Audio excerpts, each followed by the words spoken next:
10ാം class പരീക്ഷാഫലം പ്രഖ്യാപിച്ചു. 93.66 വിജയശതമാനം. വിജയശതമാനത്തിൽ തിരുവനന്തപുരവും വിജയവാഡയും ഒപ്പത്തിനൊപ്പമാണ്. വിജയശതമാനത്തിൽ പിന്നിൽ ഗുവാഹത്തി മേഖലയാണ്.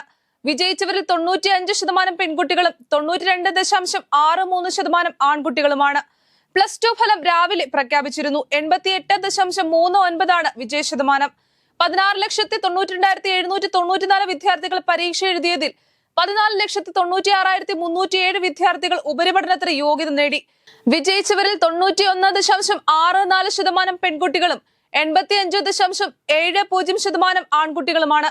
കൂടുതൽ വിജയശതമാനം വിജയവാഡ മേഖലയിലാണ്. 2ാം സ്ഥാനത്ത് തിരുവനന്തപുരം മേഖലയും.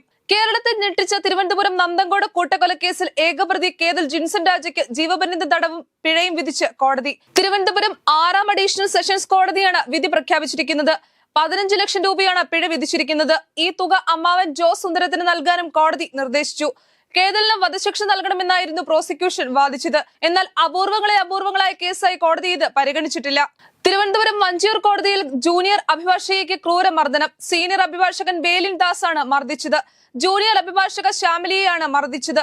ജോലിയിൽ നിന്ന് അകാരണമായി പറഞ്ഞുവിട്ടത് ചോദ്യം ചെയ്തപ്പോഴാണ് സീനിയർ അഭിഭാഷകൻ മർദ്ദിച്ചതെന്ന് ജൂനിയർ അഭിഭാഷക അഡ്വക്കേറ്റ് ശ്യാമിലി ജസ്റ്റിൻ പറഞ്ഞു. റാപ്പർ വേടനെതിരെ വിദ്വേഷ പ്രസംഗവുമായി RSS മുഖപത്രമായ കേസരി വാരികയുടെ മുഖ്യ പത്രാധിപർ NR മധു. വേടന്റെ പാട്ടുകൾ ജാതി ഭീകരവാദം പ്രചരിപ്പിക്കുകയാണെന്നാണ് മധു പ്രസംഗിച്ചത്. കൊല്ലം കുണ്ടറയിലെ ക്ഷേത്ര പരിപാടിയിലായിരുന്നു പ്രസംഗം. വളർന്നുവരുന്ന തലമുറയിലേക്ക് വിഷം കുത്തിവെക്കുന്ന കലാഭാസമാണിതെന്നും രാജ്യത്തിന്റെ വിഘടനം സ്വപ്നം കാണുന്ന സ്പോൺസർമാരാണ് വേടന് പിന്നിലെന്നും അദ്ദേഹം പറഞ്ഞു. പ്രമുഖ ഗാന്ധിയനും സ്വാതന്ത്ര്യ സമര സേനാനിയുമായിരുന്ന VR കൃഷ്ണൻ എഴുത്തച്ഛന്റെ 21ാം ചരമവാർഷിക ദിനം ഏറ്റെടുത്ത് BJPയും കോൺഗ്രസും. കൃഷ്ണൻ എഴുത്തച്ഛന്റെ ചരമവാർഷിക ദിനത്തിൽ അവണശ്ശേരിയിലുള്ള ഇദ്ദേഹത്തിന്റെ സ്മൃതി മണ്ഡപത്തിൽ BJP പ്രവർത്തകർ പുഷ്പാർച്ചന നടത്തി. BJP നേതാവ് ശോഭാ സുരേന്ദ്രന്റെ നേതൃത്വത്തിലാണ് BJP ജില്ലാ നേതാക്കളും പ്രവർത്തകരും എത്തി പുഷ്പാർച്ചന നടത്തിയത്. അതേസമയം കോൺഗ്രസ് നേതാവ് VM സുധീരന്റെ നേതൃത്വത്തിലും ഇദ്ദേഹത്തിന്റെ സ്മൃതി മണ്ഡപത്തിൽ പുഷ്പാർച്ചന നടത്തിയിരുന്നു. 21 വർഷത്തിനിടെ ആദ്യമായാണ് BJP അദ്ദേഹത്തെ അനുസ്മരിക്കാനെത്തിയത്. സുപ്രീം കോടതിയുടെ 52ാം ചീഫ് ജസ്റ്റിസായി ജസ്റ്റിസ് BR ഗവായ് നാളെ ചുമതലയേൽക്കും. ദളിത് വിഭാഗത്തിൽ നിന്നും സുപ്രീം കോടതി ചീഫ് ജസ്റ്റിസ് ആകുന്ന 2ാമത്തെ വ്യക്തിയാണ് മഹാരാഷ്ട്ര അമരാവതി സ്വദേശിയായ BR ഗവായ്. മുൻ കേരള ഗവർണറായിരുന്ന RS ഗവായിയുടെ മകനാണ് BR ഗവായ്. ബുൾഡോസർ രാജിനെതിരായ വിധി, ഇലക്ട്രൽ ബോണ്ട് ഭരണഘടനാ വിരുദ്ധമാണെന്ന വിധി തുടങ്ങിയ നിരവധി സുപ്രധാനമായ വിധിന്യായങ്ങളിലൂടെ ശ്രദ്ധേയനായ വ്യക്തിയാണ് ജസ്റ്റിസ് ഭൂഷൺ രാമകൃഷ്ണ ഗവായ് എന്ന BR ഗവായ്. പാകിസ്ഥാന് മുന്നറിയിപ്പുമായി പ്രധാനമന്ത്രി നരേന്ദ്രമോദി. ഇന്ത്യക്ക് നേരെ ആക്രമണത്തിന് തുനിഞ്ഞാൽ മഹാവിനാശമായിരിക്കും കാത്തിരിക്കുന്നതെന്ന് പ്രധാനമന്ത്രി പറഞ്ഞു.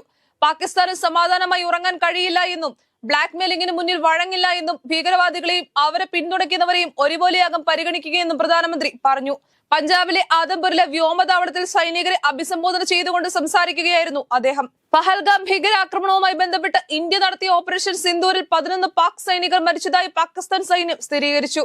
4 ദിവസമായി നടന്ന ആക്രമണത്തിൽ പാകിസ്ഥാൻ സൈന്യത്തിലെയും വ്യോമസേനയിലെയും 78 ഉദ്യോഗസ്ഥർക്ക് പരിക്കേറ്റതായി റിപ്പോർട്ടുണ്ട്.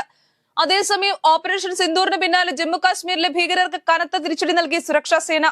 ഷോപ്പിയാനിലെ ഏറ്റുമുട്ടലിൽ 3 ഭീകരരെ സേന വധിച്ചു. ഭീകരിൽ ഒരാൾ ജമ്മു കാശ്മീർ സ്വദേശിയാണെന്നും സൂചനയുണ്ട്.